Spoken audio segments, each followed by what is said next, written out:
자, 밖에 비가 부실부실. 자, 일과 에너지에서요. 지금 해야 되는 거 43페이지고요. 43페이지에 있는 내용에 어떤 거 있는지 보자. 43페이지는 일과 에너지 정리라고 하는 물투에서 그동안 배웠던 내용들을 일과 에너지에 주목해서 하는데요. 얘는 중학교 3학년 내용이면서 여러분들이 확장된 개념으로 고등학교에서도 배우는데 뒤로 가서 대단히 중요한 특목고 입시에서도 가장 많이 나오는 것 중에 하나. 지하는 진로가 어디야? 하고 영재고 어디냐? 아 지금 몇 번 됐어?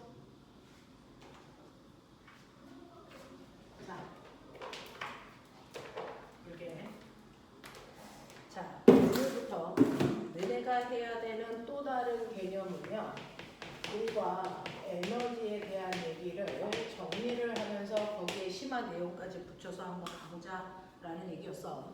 자, 그 중에서 우리가 중학교 때 배웠던 일이라는 개념은요. 우리가 일상에서 얘기하는 일이라는 개념과 다르게 과학에서 얘기하는 일은 객관적으로 측정 가능해야 되기 때문에 눈에 보이는 현상이 나타나야 되죠. 그래서 이렇게 과학에서 얘기하는 일은요. 일을 하는 대상이 반드시 있어야 됩니다. 물체. 내가 얘한테 일을 할 거거든요. 자, 그래서 이 일이라는 건 어떤 물체에 여러분들이 반드시 힘을 주어서요. 힘든 방향으로 뭐 시키는 거냐면 방향으로 물체를 이동시키는 걸 우리가 일했다라고 표현하겠다. 이런 얘기입니다. 그래서 내가 이 물체한테요. 오른쪽으로 10N의 힘을 줘서요. 이 물체를 2m 움직여서 이 물체가 여기 오게끔 합니다. 그러면 A라는 대상에 힘을 줬고 그 힘으로 물체를 이동시켰기 때문에 나는 일한 양이 있다라는 거고요. 이랬을 때 일한 양을 어떻게 계산합니까? 라고 하면 한 일의 양은 네가 준 힘에다가 그 힘으로 밀고 간 거리를 곱하면 돼 라고 했기 때문에 10N의 힘으로 2m 밀고 가서 제가 한 일은 20줄입니다. 이렇게 표현해요. 자, 근데 원래는 뭐냐면 과학에서는요. 숫자는 숫자끼리 계산, 단위는 단위끼리 계산하기 때문에 얘가 한 일은 20Nm예요. 이렇게 쓰는 게 맞거든요. 근데 이렇게 단위 중복해서 쓰는 거 싫어서 우리는 과학자 이름이 줄이라는 이름으로 일의 양의 단위를 통괄해서 쓴다. 그래서 일의 단위는요. 뉴턴미터 쓰셔도 되고요. 줄 쓰셔도 됩니다.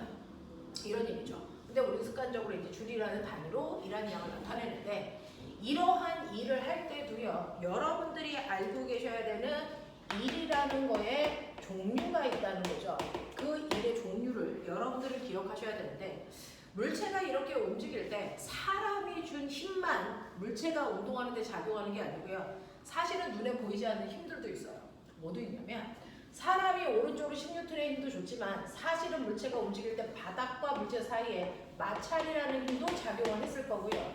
중력이라고 하는 힘도 작용을 했을 거란 말이죠. 그러면 이렇게 다양한 힘들이 물체의 운동에 관여했기 때문에 우리는 일한 양을 힘의 종류로 표현한다. 그 중에서 사람이 준 힘이 한 일이라고 하는 이 힘은 사람이 준 힘을 얘기하는 거고요. 그 다음에 두 번째는 물체가 움직이는 동안 물체와 바닥 사이에 마찰이 한 일이라는 개념도 있고요. 그 다음에 세 번째는 물체에 작용하는 중력이 한 일이라는 것도 생각해 볼 수 있고요. 그 다음에 마지막 이 물체에 작용한 모든 힘을 합한 알짜 힘이 한 일도 생각해 볼 수 있다. 근데 어떤 힘이 한 일을 물어보느냐에 따라 값이 다 다르기 때문에 앞에 있는 주체인 힘을 정확하게 읽어낼 수 있으셔야 된다 이 얘기입니다. 그 중에서 앞에서 설명한 사람이 준 힘이 한 일이요. 10N의 힘으로 2m 밀고 갔기 때문에 힘이 한 일이 20줄이야. 이렇게 얘기했던 것처럼 마찰이 한 일은요. 라고 하면 마찰이 한 일은 4N의 마찰력이 작용하는 공간에서 2m 밀고 갔으니까 마찰이 한 일 8줄이야. 라고 이렇게 쓰면 이거 틀렸대요. 왜 틀렸냐면 일은 앞에서 배우고 왔는지 안 배우고 왔는지 모르겠지만 사실은 플러스의 1과 마이너스의 1이라는 게 존재합니다. 지하 배우고 왔어? 맞아? 자, 그 중에서요. 여기서 플러스의 한 일은 뭐고 마이너스의 한 일은 뭡니까? 라고 얘기를 하면 사실은 물체가 움직인 방향으로 힘이 작용했으면 그 힘은 플러스의 힘이고요. 그 힘이 한 일은 플러스의 1입니다. 근데 물체가 가고 있는 운동 방향과 반대 방향으로 작용한 힘은요. 마이너스의 힘이고 마이너스의 1로 우리는 정의한다. 됐어? 자, 그 다음 중력의 한 일은 얼마입니까? 라고 하면 중력의 한 일은 얼마니? 죽여버려. 중력의 한 일은 얼마입니까? 그러면 이거는 0입니다. 왜 그러냐면 사실은 한 일은요. 물체가 준 힘으로 이동한 방향으로 이동한 거리가 얼마냐? 이게 중요한 거라서 앞에서 여러분들이 배우고 왔을 텐데 어떤 2kg짜리 물체를 2m 움직이는 동안 힘을 다양하게 줄 수도 있죠. 물체가 운동하는 방향과 나란한 방향으로 10N의 힘을 줘서 한 일을 구할 수도 있고요. 이 힘과 비스듬한 방향으로 10N의 힘을 줘서 2m 움직이는 경우도 존재합니다. 이 각도가 30도여도 좋고요. 이 각도가 60도여도 상관이 없죠. 또 이 각도가 90도여도 상관이 없다는 거예요. 그랬을 때 여러분들이 보시는 이 각도에 따라 한 일의 양이 달라집니까? 달라져요. 왜요? 라고 하면 일의 정의는요. 물체가 이동한 방향으로 사용한 힘으로 한 일을 구해라 라고 했기 때문에 1번 같은 경우는요. 물체가 이동한 방향으로 온전히 그 힘 다 썼어요가 된 거예요. 그래서 이때 힘은 내가 준 10N의 힘이 물체가 이동한 방향으로 다 사용했기 때문에 한 일의 양이 20줄이에요. 우리가 습관적으로 그동안 이렇게 배웠습니다. 중학교 때도 이렇게만 나와요. 근데 이런 식으로 비스듬한 방향으로 힘을 주게 되면 실제로 물체가 이동한 방향으로 10N의 힘 다 쓴 거냐? 아니라는 겁니다. 아까 배웠어요.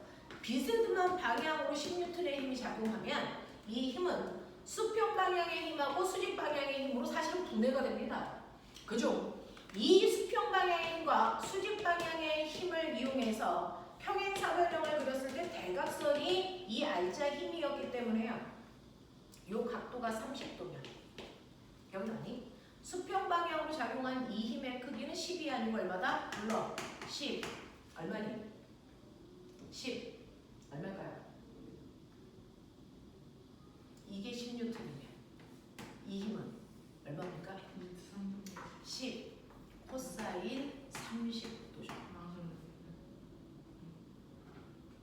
이런 수까지 한 새끼들이 사인 코사인 뒤진다 이씨. 자, 그랬을 때 요 각도가 90도일 때요. 됐죠? 피타에서 각도가 마주보고 있는 변에 해당되는 길이는 10 사인 30도로 계산하면 돼. 이렇게 배웠잖아요. 그러니 물체가 움직인 방향으로 사용한 이쪽 방향으로 사용한 힘은 요거밖에 안 돼. 그러니까 이거 계산하면 10N이 아니고 얼마예요? 5루트 3이거든요. 근데 루트 3이 대략 얼마냐면 1.7이니까 대입해서 계산해보면 대략 얼마? 8.5N의 힘을 주고 있는 거예요. 30도의 각도로 잡아당기면. 그러니까 두 번째, 여러분들이 보시는 30도의 각도로 잡아당기면 10N의 힘이 아니고 8.5N의 힘만 물체가 움직일 때 쓴 거다. 그 힘으로 2m 밀고 갔으니까 얘가 한 일은 17줄밖에 안 돼. 한 일의 양이 작아졌어. 근데 각도를 더 크게 해서 60도의 각도로 잡아당기면 사실은 수평 방향으로 작용한 요 힘은요. 코사인 60이 되거든요. 그러니까 수평 방향으로 작용한 힘은 5N밖에 안 돼. 그 5N의 힘으로 2m 밀고 갔으니까 한 일은 더 줄어서 10줄이란 말이야. 그러면 이 각도를 아까 보신 이 방향인 90도의 각도 요 방향으로 10N의 힘으로 당겨도 얘가 옆으로 갈 수 있다고 치자. 10m. 그렇다면 얘는 수평 방향으로 사용한 힘은 얼마밖에 안 되니? 0이야 0. 코사인 90이니까. 그러면 힘을 주지 않았는데 얘가 혼자 갔다는 얘기거든요. 그러니까 한 일은 존재하지 않습니다.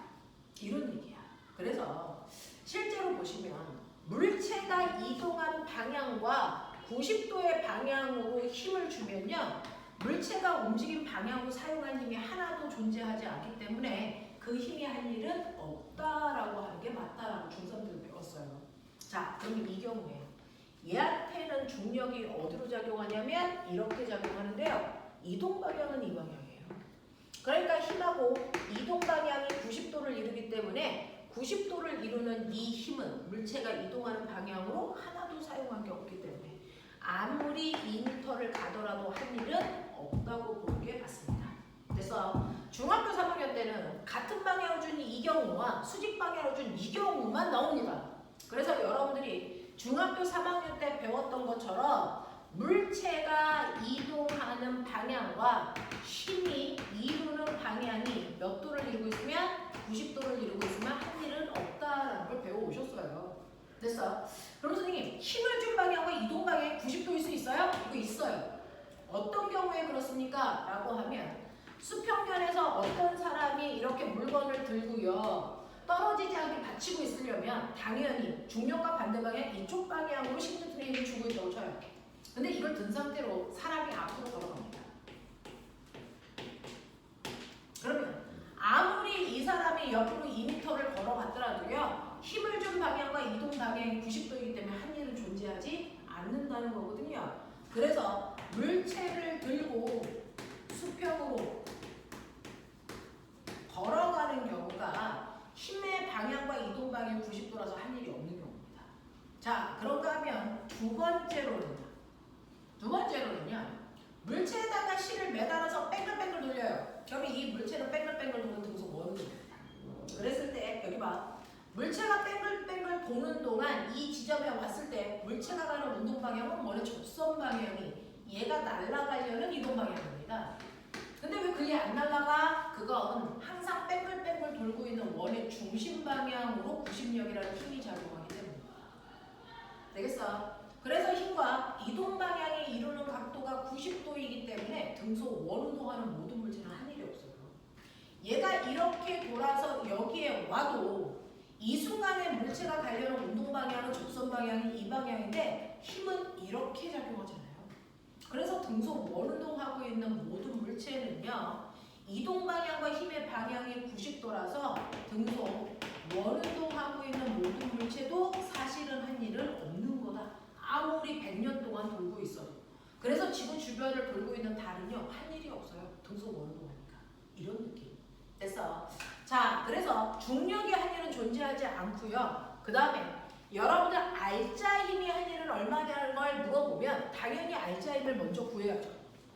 이때 지구가 얘를 20N의 힘으로 잡아당기면 반작용으로요. 바닥에 있는 물체가 밀어 올리는 힘도 바닥을 누르는 힘과 똑같이 20N의 수직 항력이 작용합니다. 그래서 수직 방향으로 작용하는 이 힘은 서로 크기는 같고 방향이 반대니까 알자 힘을 0 만들고요. 수평 방향으로 작용하는 힘은요. 사람은 오른쪽으로 10N의 힘을 주고 마찰력으로 왼쪽으로 4N의 힘이 작용하니까 얘는 수평 방향으로 6N이라는 알자 힘이 작용해요. 그래서 수평 방향으로 작용하는 6N의 힘이 물체의 운동 방향과 같은 플러스 방향으로 작용하고 있고요. 그 힘으로 2m 잡아당겼기 때문에 물체는 플러스 12줄의 일을 합니다. 이렇게 가시면 되죠. 자, 요걸 굳이 구하지 않아도 요거 다 얘가 한 일을 더해도 같은 값이 나옵니다. 되겠어? 자, 그래서 여러분들이 기억하셔야 되는 거 한 일에는 이런 식으로요. 여러분들이 보시는 것처럼 한 일에도 종류가 있다. 어떤 힘이 한 일이냐에 따라서 그 값이 다 다르다. 근데 중학교에서는 다루지 않는 플러스의 1과 마이너스의 1이라는 것도 기억을 좀 하자. 알겠습니까? 중학교 때는 마찰이 한 일도 그냥 8줄이라고 그러지 마이너스 8줄이라고 안 합니다. 그래서 이렇게 된다라고 하는 거 기억해 두시고 이러한 일을 물리에서 제일 좋아하는 그래프로 그려봐 주세요 라고 하면 한 일은요. 힘 곱하기 밀구간 거리인데 이 상황을 그리면 사람이 준 힘은요. 10N의 힘이고 그 힘으로 몇 미터 움직였습니까? 움직인 거리는 1m, 2m, 2m 움직여서 2m 갈 동안 일정한 힘을 줬잖아요. 그러면 이 그래프에서 한 일 어디 있습니까? 라고 하면 이 그래프 밑에 있는 면적이 물체가 이동하는 동안에 한일을 나타내는 값이다. 알겠습니까? 왜? 힘은 그래프의 세로에 있고요. 이동거리는 그래프의 가로에 있기 때문에 가로와 세로를 곱한 값이 항상 면적을 만들잖아요. 그래서 한일은 면적에 있어요 라고 보시면 됩니다. 그래프의 모양이 굳이 이렇지 않고요. 그래프가 여러분들이 보시는 것처럼 2m 이동하는 동안 내가 힘의 크기를 일정하게 주지 않고 점점 크게 줘서 2m 왔을 때 힘이 10N이라고 치자. 그래프의 경우 달라도 힘과 거리를 나타내는 그래프라면 그 그래프 밑에 있는 면적이 항상 한일을 나타낸다. 알겠습니까? 그래서 이때는 삼각형의 면적을 구하시면 한일이 되고요. 이때는 사각형의 면적을 구하시면 한일을 구할 수 있다. 알겠어? 이런 것들도 좀 기억하셔야 됩니다. 자, 근데 이러한 일을 할 때 누가 더 능률적으로 일을 하냐? 중학교 때는 없는 얘기. 누가 더 능률적으로 일을 하냐라는 얘기는 누가 더 일을 빠르게 했냐? 일한 빠르기를 얘기하는 거다. 그 일한 빠르기를 우리는 물리에서 일률이라고 표현을 하는데요. 그건 A라는 사람도 B라는 사람도 똑같이 한 일은 10줄이래요. 근데 그 일을 하는데 A는 1초라는 시간밖에 안 걸렸거든요. 근데 B는 2초라는 시간이 걸렸대요. 그럼 누가 더 일이 빠르게 진행된 겁니까? 라고 하면 A가 훨씬 더 빠르게 일한 겁니다. 맞아요. 그러면 A의 일률이 더 크다는 얘기인데 이러한 일률을 어떻게 구하는 거냐면 한 일을 걸린 시간 초로 나누면 얘가 일한 빠르기 일률이 돼요. 이런 얘기예요. 그래서 한 일을 걸린 시간 초로 나누면 일한 빠르기 일률을 구할 수 있죠. 그 중에서 A의 일률은 얼마입니까? 라고 했으니 A는 10줄의 일을 1초 동안 한 거라서 요거 계산하시면 10줄 퍼 초예요. 이렇게 쓰면 되죠. 근데 이렇게 단위 중복해서 쓰는 거 싫어서 불퍼 초라는 단위를 일률인 과학자 이름으로 와트로 바꿔서 쓴다. 그래서 10와트의 일률을 가지고 있다는 건 얘는 1초당 10줄의 일을 할 수 있다라는 뜻. 그러면 얘의 일률은 얼마예요? 얘는 5와트의 일률을 가져요. 이렇게 표현돼요. 그래서 일한 빠르기 일률이라는 개념은 이렇게 잡는 거야. 되겠어? 네. 그래서 여러분들이 얼마나 일을 빨리 했냐라고 하는 일률은 한 일을 걸린 시간 초로 나누면 되죠. 근데 한 일은요, 잘 봐. 힘 곱하기 거리로 한 일을 구해. 그걸 걸린 시간 초로 나눴어. 머리 있는 척해. 이게 뭐니? 이게 뭐니? 속력이죠. 그래서 인류를 구하는 두 번째 방법은요. 힘에다가 속력을 곱해도 인류를 나타낼 수 있다. 알겠습니까? 그래서 인류를 구하는 두 번째 방법. 한 일을 걸린 시간 초로 나눠도 되고요. 힘에다가 속력을 곱해도 인류이라는 일한 빠르기를 구할 수 있다. 이 정도도 좀 머릿속에 집어넣고요. 그러면 저는요. 일을 무한대로 할 수 있어요? 그건 아니죠. 선생님도요. 일할 수 있는 한계가 있어요. 왜? 우리 애는 일할 수 있는 뭐가 있는데 능력이 있거든요.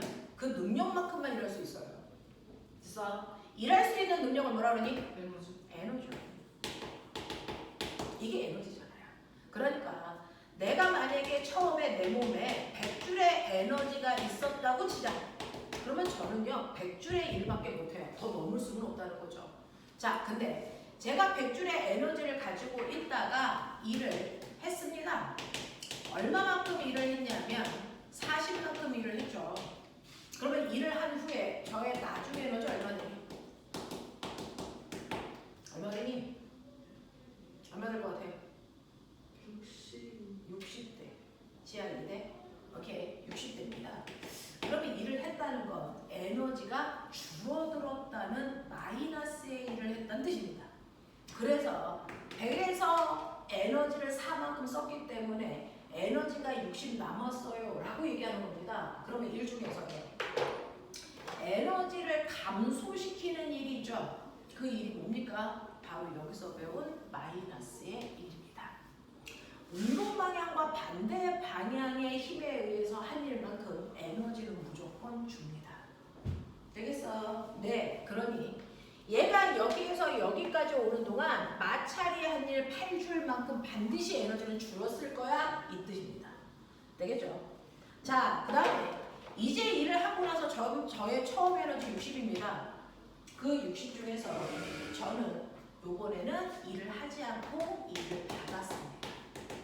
얼마만큼 받았냐면 20만큼 일을 받았대요. 그럼 저의 나중 에너지 얼마 됩니까? 저의 나중 에너지는 80입니다. 그러면 일을 받았다라는 국어적 표현은 사실은 에너지가 뭐 했다? 증가시키는 일을 받았다 이 뜻이잖아요. 됐죠? 그러면 에너지를 증가시키는 이 플러스의 일은 뭡니까? 요겁니다. 요거. 물체가 운동하는 동안 운동 방향과 같은 방향으로 작용한 힘이 한 일만큼은 에너지를 증가시키려고 한다는 겁니다. 그러면 여기에 있는 가라는 위치에서요, 나라는 위치로 물체가 이동하는 동안 사람은 에너지를 20만큼 증가시키는 일을 해줬고 마찰은 에너지를 8만큼 감소시키는 일을 해줬다라는 뜻입니다. 됐어? 그래서 물체가 움직일 때 에너지를 증가시키는 일, 에너지를 감소시키는 일을 동시에 받아요. 그러면 결과적으로 가에서 나로 가는 동안 에너지는 얼마만큼 바뀌었을까? 라고 하면 결과적으로 바뀐 일이 바로 알짜임이 한 일입니다. 알짜임이 한 일만큼 됐어. 실제로 물체는 가에서 나로 가면서 에너지가 변합니다. 그러니까 결국 얘는 에너지가 가에서 나로 갈 때 증가했다는 얘기입니다. 얼마만큼? 12만큼 증가했다는 얘기입니다. 되겠어? 자, 그래서 에너지를 감소시키는 일, 에너지를 증가시키는 일이 뭔지 정확하게 파악하자. 되겠지? 근데 이제 저는 에너지 80인데요. 10시간이 지나도 100시간이 지나도 저는 한 일도 받은 일도 없대요. 그럼 시간이 아무리 많이 지나도 저의 나중 에너지 얼마입니까? 그대로 80입니다. 그래서 에너지는 정확하게 일을 한 만큼만 줄고요. 일을 받은 만큼만 늘어나죠. 시간이 지난다고 해서 에너지가 저절로 바뀌는 거 아니다라는 겁니다. 이해돼? 이해되겠어요? 이런 얘기. 됐니? 주름 정신 안 차려? 자, 그러면 이런 식으로 에너지를 증가시키는 일도 있고 감소시키는 일도 있어. 우리는 물체가 움직이는 동안 결과적으로 얼마만큼의 에너지가 변했는지 알려면 알짜임이 할 일을 보시면 되겠죠. 됐어? 그러면 우리는요 이제 일의 개념을 다시 잡습니다. 일이라는 건 물체에다가 힘을 줘서 힘을 준 방향으로 물체를 이동시켰을 때 생기는 물리량이 일이라고 했는데 저건 일의 정의고요. 실제로 일의 참 뜻은 뭡니까? 라고 하면 됐어. 일은 에너지 변화입니다. 일은 에너지 변화량이에요. 그래서 맨 처음에 100이라는 에너지가 있었는데 제가 40만큼 일을 했더니 에너지가 60 됐어요? 이러잖아요. 그러면 에너지의 변화량은 나중 에너지에서 처음 에너지 빼면 돼요. 나중 에너지에서 처음 에너지를 빼시면 에너지 변화량이 마이너스 40인데 그게 바로 뭡니까? 한 일이죠. 그래서 실제로 물체가 한 일만큼이요 반드시 에너지로 변합니다. 그래서 일의 정의는 일을 했다면 그 일을 한 만큼 에너지로 무조건 변한다. 그래서 에너지의 변화량이 일이라는 뜻이다. 알겠어? 에너지 변화가 있었다는 건 일했다는 뜻이고 일을 했다면 에너지를 무조건 변했다는 뜻이다.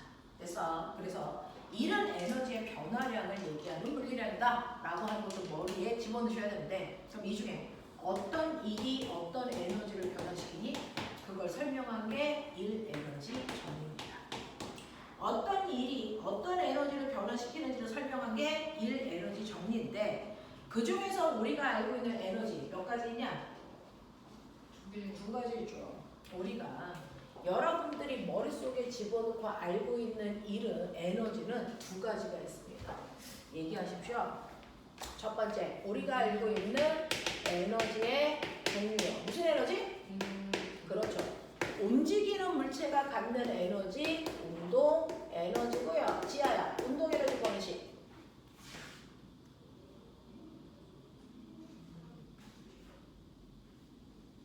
이렇게 2kg짜리 물체가 오른쪽으로 2의 빠르기로 가고 있으니 얘 움직이고 있잖아? 그러니까 운동에너지 있겠지? 운동에너지 얼마입니까? 구하고 싶어요. 네, 운동에너지 4. 식이 뭐였어요? 2분의 1 mv 제곱. 맞냐? 2분의 1 곱하기 질량 곱하기 속력의 제곱. 맞습니까? 이게 운동에너지 구하는 식. 되겠죠? 자, 움직이는 물체가 갖는 에너지는 운동에너지고요. 그 다음에 에너지 하나 더 있죠? 뭡니까? 포텐셜 에너지. 우리는 중학교 때 위치 에너지라고 배웠지만 고등학교 때는 포텐셜 에너지라고 해요. 포텐셜 에너지는 몇 가지니? 포텐셜 에너지는 3가지가 있습니다. 근데 그 중에서 여러분들이 물리 1까지 배우면서 알 수 있는 에너지는 2가지가 있죠. 그 중에서 중학교 3학년 때 배웠던 중력이 만든 위치 에너지, 그래서 중력 포텐셜 에너지라고 하는 중력 위치 에너지가 있는데요. 이거는요, 바닥에 이렇게 질량이 m인 물체가 있어. 그러면 얘는 왜 땅바닥에 붙어있니? 지구가 얘를 mg라고 하는 중력으로 잡아당기니까 땅바닥에 붙어있어. 그러면 얘를 위쪽으로 중력과 반대 방향으로 들어 올리기 위해서 필요한 최소한의 힘은 얼마니? 당연히 최소한의 중력만큼의 힘을 줘야 겨우 들어 올릴 수 있어. 됐죠? 그 힘으로 움직여간 거리가 얼마입니까? h예요. 그러면 힘에다가 이동한 거리를 곱한 만큼이 여기까지 올라오는 동안 사람이 물체한테 해준 일입니다. 그럼 물체는 그 일을 받았죠. 일을 받은 만큼 뭐가 생깁니까? 에너지가 생겨요. 그때 생긴 에너지가 바로 뭡니까? 기준면으로부터 높은 곳에 있는 물체가 갖게 되는 바로 중력 위치 에너지다. 그래서 중력 위치 에너지 구하는 식이 물체를 들어 올릴 때 사람이 할 일과 같은 mg, h로 계산해요. 근데 이거 말고 위치 에너지 하나 더 배웠죠? 뭐야? 용수철이 만든 탄성 포텐셜 에너지. 기억나? 네. 용수철이 만든 탄성 위치 에너지도 바로 포텐셜 에너지인데요. 용수철이 가지고 있는 특이한 성질 있죠. 용수철은요, 하나의 용수철이 이렇게 있을 때 이 용수철한테 주는 힘의 크기에 따라 늘어나는 길이가 정해져. 자, 힘을 더 많이 주면 더 많이 늘어나. 그래서 용수철은요, 힘하고요 늘어난 거리 사이에 정확하게 비례하는 관계를 가지고 있으니까 용수철에 작용하는 탄성력과 늘어난 길이는 비례. 이거예요. 됐죠? 자, 이 탄성력과 변형된 길이를 비례해서 어떤 A라는 용수철을 보니까요, 얘는 10N의 힘을 주니까 겨우 2cm 늘어나. 그러면 20N의 힘을 주면 몇 cm 늘어나겠니? 정확하게 4cm 늘어나죠. 그러면 이 용수철한테 내가 얼마인지 모르는 힘을 줬는데 용수철이 6cm 늘어났다고 치자. 이 용수철한테 준 힘은 얼마니? 당연히 30N의 힘을 주고 있다는 걸 예측할 수 있어요. 되겠어? 이렇게 용수철은요, 작용하는 힘의 크기와 비례하는 길이만큼 늘어납니다.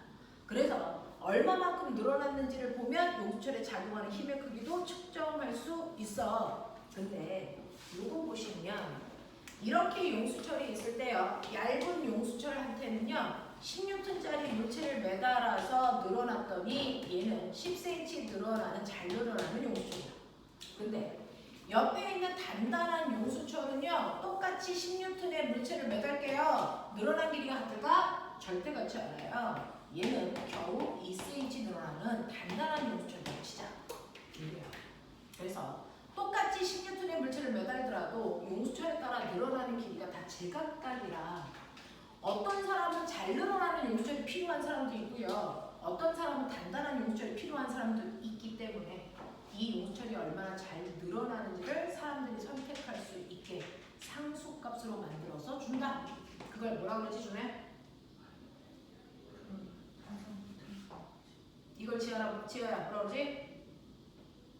용수철이 얼마나 잘 늘어나는지를 상수로 만들어서 알려주는 걸 이걸 용수철 상수 또는 탄성계수라고 이름합니다.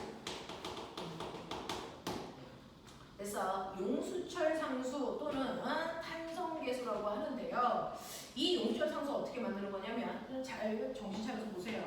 A라는 용수철은요 10N의 힘을 줬더니 10cm 늘어나잖아요.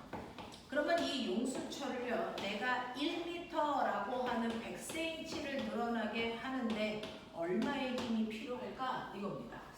지금보다 10배 더 크게 늘어나야 되기 때문에 작용하는 힘도 10배 더 큰 힘을 줘야 됩니다. 비례관계가 있으니까. 그러니까 얘는 얼마? 100N의 힘이 필요하겠죠. 그래서 용수철 A의 탄성 계수는 100N의 힘을 줘야 1m 늘어나는 용수철이야. 그래서 얘는 용수철 상수를 100N/m라고 합니다. 이해해요? 그렇다면 용수철 B도 있죠. 용수철 B는요 보시는 것처럼 10N의 힘을 주니까 2cm 늘어나더라고요. 그렇다면 이 용수철을 1m라고 하면 100cm 늘어나게 해줘야 됩니다. 그러면 지금보다 50배 더 많이 늘어나야 되니까 내가 줘야 되는 힘도 50배 더 큰 힘을 줘야만 되겠다는 거죠. 그러니까 얘는 얼마? 500N의 힘이 무려 필요해요. 그러면 이 B라고 하는 용수철의 용수철 상수는 얼마입니까? 무려 500N의 힘으로 1m 늘어날 수 있는 용수철이다. 이런 뜻입니다. 그럼 똑같이 1m를 늘어나게 하는데 B는 500이라는 힘이 필요하고 얘는 100이라는 힘이 필요하니까 와 B가 훨씬 더 단단하네 이거 알 수 있는 거죠. 그거 가지고 사람들이 선택하는 겁니다. 용수철을. 되겠어? 그래서 여러분들이 알아두셔야 되는 용수철 상수 K라는 건 사실은 각각의 용수철을 1m 늘어나는 데 필요한 힘의 크기를 표현한 값이다. 되겠어? 자, 근데요. 이 용수철 상수를 알잖아요? 그러면 굳이 여기에 10N이라는 물체가 매달려 있다는 걸 주지 않아도 알 수 있어요. 어떻게 해요? 그 용수철에 용수철 상수에다 늘어난 길이를 곱하면 용수철에 작용한 힘이 나옵니다. F는 KX. 그래서 예를 들어 A라고 하는 용수철은요. 용수철 상수가 얼마냐면 100입니다. 100Nm/m죠. 근데 여기다가 이름 모를 어떤 애를 매달았더니 10cm 늘어났네. 그럼 늘어난 길이가 얼마냐면 10cm지만 용수철 상수의 단위가 미터니까 미터로 바꿔서 곱해줘야 돼요. 그래서 0.1m. 되겠어? 그래서 계산하시면 아 물체는 10N의 무게를 갖는 물체가 매달려 있구나. 이게 돼요. 되겠어? B도 보시면 B도요. 용수철 상수가 얼마냐면 500Nm인데 여기에다 어떤 물체를 매다니까 2cm라고 하는 0.02m 늘어났어요. 그러면 이 용수철에 작용하는 힘은 얼마입니까? 10N입니다. 이렇게 나와요. 그래서 앞으로는 탄성력이라고 하는 건 용수철 상수에다가 늘어난 길이를 곱하면 된다. F는 KX. 알겠어? 자, 그럼 머리는 좀 해. 그러면 내가 이 탄성력과 늘어난 길이 사이의 관계를 그래프로 그려놨더니 그러면 이 그래프의 기울기가 의미하는 게 뭘까? 네. 라고 하는 모든 그래프의 기울기는요. X축분의 Y축의 변화량이 숨어있어 라고 했잖아요. X축은 늘어난 길이고 Y축은 탄성계수에다 늘어난 길이를 곱한 거예요. 그래서 이걸 계산한 값이 바로 이 그래프의 기울기라서 계산해 보시면 이 탄성력과 늘어난 길이 사이의 관계 그래프의 기울기는 바로 용수철 상수를 처음부터 얘기하고 있었다. 알겠죠? 이 얘기고요. 그러면 이 그래프의 기울기는 뭔 줄 알았는데 이 그래프의 면적은 뭡니까? 얘기해. 이 그래프의 면적. 네. 이 그래프의 면적은요. 항상 아까 말씀드린 대로 그래프의 면적은 X축과 Y축의 곱이 면적에 숨어있다고 했는데 X축은 이동한 거리고요. 내가 힘을 줬을 때 용줄이 늘어난 길이 그리고 Y축은 내가 준 힘입니다. 그러면 힘에다가 거리를 곱했으니까 뭡니까? 한 힘이죠. 됐어. 그래서 그래프 밑에 있는 건 용수철을 잡아당기는 동안 사람이 한 일이고요. 거꾸로 얘기하면 사람이 한 일이 용수철이 받습니다. 됐어. 그래서 사람이 일을 해주는 만큼 용수철은 일을 받아서 뭐가 생깁니까? 용수철의 탄성 에너지라고 하는 탄성 포텐셜 에너지가 생겨요. 그래서 그 탄성 포텐셜 에너지 구하는 식이 이 삼각형 넓이 구하는 식입니다. 자, 그럼 식을 만들어 보면 뭡니까? 2분의 1. x축 곱하기 y축 하시면 되니까 2분의 1 kx 제곱 이겁니다. 되겠어? 그래서 탄성 에너지는 2분의 1 kx 제곱으로 계산할 수 있는 값이고 탄성력을 나타내는 그래프에서 밑에 있는 면적의 크기만큼이 용수철이 갖는 에너지다. 이해돼? 빠르진 않죠? 다 배웠으니까. 그쵸? 자, 그래서 이런 식으로 여러분들 위치 에너지는요, 중력이 만든 위치 에너지와 용수철이 갖는 위치 에너지로 이렇게 구하는 식 mgh와 2분의 1 kx제곱 두 가지로 정리해 두시면 되죠. 됐어? 자, 그러면 이러한 에너지는 1 때문에 변한다 그랬어. 맞아. 그러면 그 중에서요, 운동, 에너지, 변화량은 어떤 일 때문에 일어납니까? 일 때문에 에너지가 변한다 그랬는데, 그러면 에너지를 변화시키는 일은 특정한 일이 정해져 있습니까? 아니면 아무 일이나 에너지를 변화시킵니까? 그게 궁금한 거죠. 근데 실제로 에너지를 변화시키는 일은 정해져 있어요. 운동 에너지를 변화시키는 일은 바로 알짜임이 하는 일입니다. 운동 에너지는요, 알짜임이 한 일만큼만 변합니다. 그래서 다른 힘은 관여하지 않습니다. 알짜임이 한 일만큼이 정확한 운동 에너지의 변화량입니다. 되겠어? 그러면 위치 에너지의 변화량은 뭐니? 위치 에너지는요, 정확하게 중력이 한 일만큼만 위치 에너지가 변해요. 그래서 다른 에너지는 위치 에너지의 변화를 일으킬 수 없습니다. 라고 하는 특정한 일이 특정한 에너지를 변화시킨다는 게 1에너지 정리를 얘기하다. 이해돼? 자, 그러면서 우리는 위치 에너지와 운동 에너지를 합한 에너지를 뭐라 그러냐? 운동 에너지와 위치 에너지를 합한 거를 뭐라 그러죠? 이거를 뒤진다. 이거 뭐라 그러니? 역학적 에너지. 그러면 역학적 에너지는 보존되니 안 되니? 답해봐. 역학적 에너지는 보존될까 안 될까? 역학적 에너지가 보존되냐 보존되지 않느냐는 그때그때 달라요. 됐어? 마찰이 작용해. 역학적 에너지 보존되니 안 되니? 안 돼요. 중력이 작용해요. 역학적 에너지 보존되니 안 되니?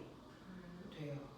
됐어? 그래서 역학적 에너지를 보존시킬 수 있는 힘을 우리는 보존력이라고 불러요. 이 힘이 작용하는 공간에서는 역학적 에너지는 무조건 보존돼. 단지 위치 에너지가 운동 에너지로 바뀌고 운동 에너지가 위치 에너지로 바뀌는 것 뿐이지 역학적 에너지는 변하지 않아. 자, 그럼 역학적 에너지를 변화시키지 않는 그 보존력이 바로 뭐가 있냐면 바로 얘네들입니다. 그래서 그러니 중력이 작용하는 공간에서 역학적 에너지는 보존돼. 탄성력이 작용하는 공간에서도 역학적 에너지는 보존돼. 그리고 우리는 지금 배우지 않았지만 포텐셜 에너지라는 세 번째도 있어요. 이거 뭡니까? 전기 에너지 얘기하는 거거든요. 전기 위치의 에너지도 있어요. 그래서 전기력이 작용하는 공간에서도 역학적 에너지는 보존됩니다. 무슨 일이 있어도. 근데 이걸 뺀 나머지 힘이 작용하는 공간에서는 역학적 에너지는 보존되지 않습니다. 그러면 역학적 에너지를 보존시키지 못하는 힘을 우리가 뭐라 한다? 비보존력이라고 부를 거다. 역학적 에너지를 변화시키는, 보존시키지 못하는 힘, 비보존력은요, 마찰력이라는 것도 역학적 에너지를 변화시킵니다. 자, 공기저항도 그렇고요. 물속에서 받는 부력도 역학적 에너지를 변화시킵니다. 그리고 자석에서 작용하는 자기력이라는 힘이 작용해도 역학적 에너지를 변합니다. 그래서 라고 하는 이 세 개를 뺀 나머지 힘들이 무조건 역학적 에너지를 변화시키는 힘으로 작용한다. 알겠습니까? 이렇게 됩니다. 자, 그러면 역학적 에너지를 보존시키는 중력만 작용하는 공간이라고 치자. 공기저항 없어, 마찰 없어, 거기에 롤러코스터 있어. 이제 끝. 정신 차려. 자, 중력만 작용하는 공간이야. 마찰은 없어. 마찰 없는 곳에 세 곳을 하나 이렇게 놓고요. A, 톡 하고 치면 얘가 후 이렇게 움직이게 할 거예요. 되겠어? 그러면 기준면으로부터 20m 높이인 지점이 A, 그리고 10m인 지점을 B라고 할 거고요. 16m인 지점을 C라고 할 거고 4m인 지점을 우리는 D라고 하겠다.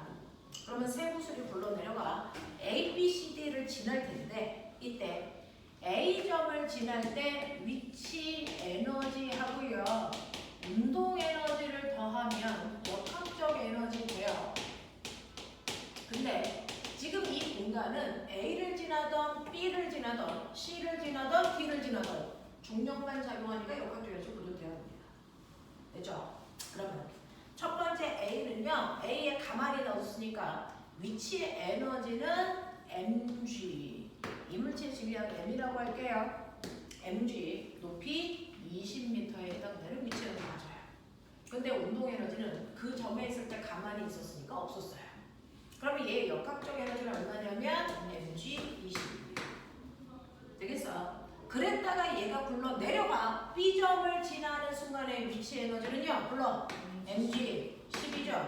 하지만 역학적 에너지는 고정돼야 되니까 모든 점에서의 역학적 에너지는 mg 20, mg 20, mg 20이어야 된단 말이야. 맞지? 그러면 이 지점에서의 운동 에너지는 얼마나? mg 10의 크기만큼 가져야 된다. 그래서 운동 에너지를 굳이 속력으로 계산하지 않아도 되네. 자, 그럼 C 위치 에너지 불러. mg 16. 그럼 운동 에너지 mg 4. D에서의 위치 에너지 mg 4. 운동 에너지 mg 16이라고 하는 것을 우리가 얻을 수 있다. 그래서 그렇다면 A 지점 대 B 지점의 위치 에너지의 B가 얼마니? 를 물어본다면 당연히 B 지점의 A 지점에서의 위치 에너지는 보이는 것처럼 mg 20대 mg 10이죠. 맞아? 그럼 위치 에너지의 비율 약분되니까 얼마입니까? 2대 네, 2대 1이라는 20대 10B 위치 에너지의 비율을 결정하는데 이 숫자 어디서 왔을까요? 앞으로는 이거 다 계산할 필요 없이 이 숫자만 찾으면 위치 에너지 비율이잖아요. 이 숫자 어디 있을까요? 높이 네, 기준면으로부터 떠 있는 이 높이만큼이 그 지점에서 물체의 위치 에너지의 크기를 얘기한다. 이겁니다. 됐죠? 그러니까 이제는 B 대 C의 위치 에너지의 비율을 물어봐도 쉽죠? 몇입니까? 10대 16이니까 얼마? 5대 8. 됐어? C 대 D의 위치 에너지의 비율을 물어봐도 쉽죠? 얼마입니까? 16대 4니까 4대 1이어야 되는 겁니다. 알겠어? 근데 꼬마가 잘 봐. 우리는 위치 에너지의 비율을 구했지만 사실은 B 대 C의 운동 에너지의 비율을 물어볼 수도 있어. 맞죠?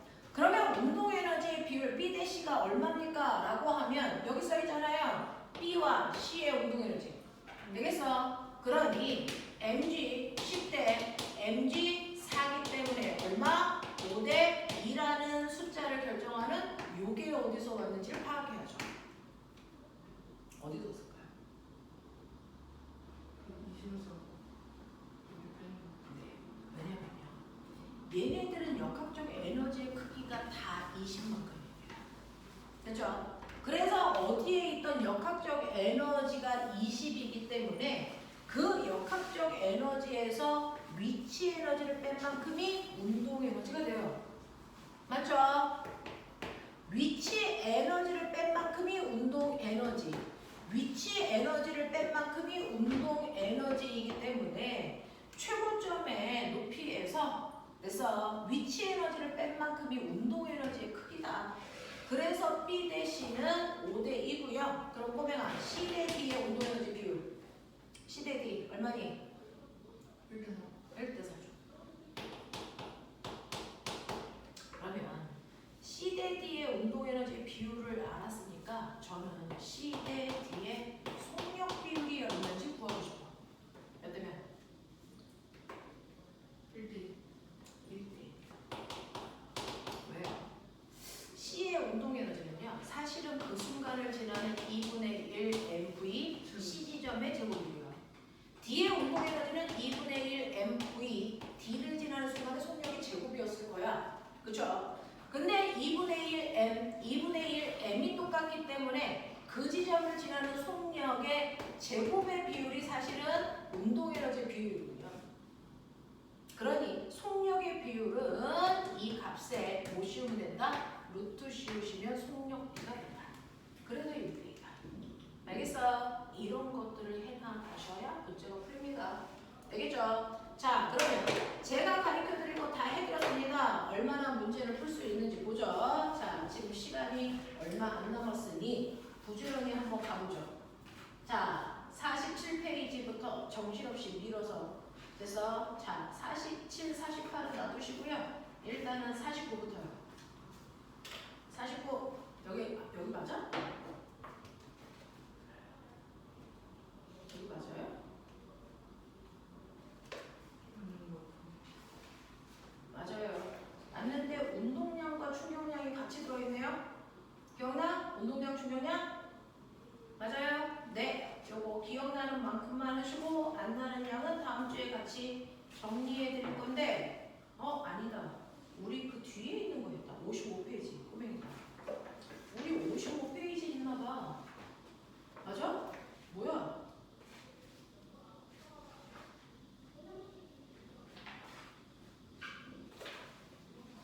조금 내용이 섞여 있네요. 자, 꼬맹아 숙제 51페이지부터. 51페이지, 52페이지. 그 다음에 운동량과 충격량 할 수 있으면 하고요. 할 수 없으면 넘기시는데 넘어와서 58페이지. 여기부터요. 지금은 그냥 58페이지 풀죠. 네, 내용이 섞여있어도 안 되겠네요. 58부터 66까지. 그래서 58부터 66까지를 숙제로 하죠. 자, 지금 시작. 55부터 68까지 푸시고요. 하면서 모르는 거 손 드시면 제가 가서 질문 받죠.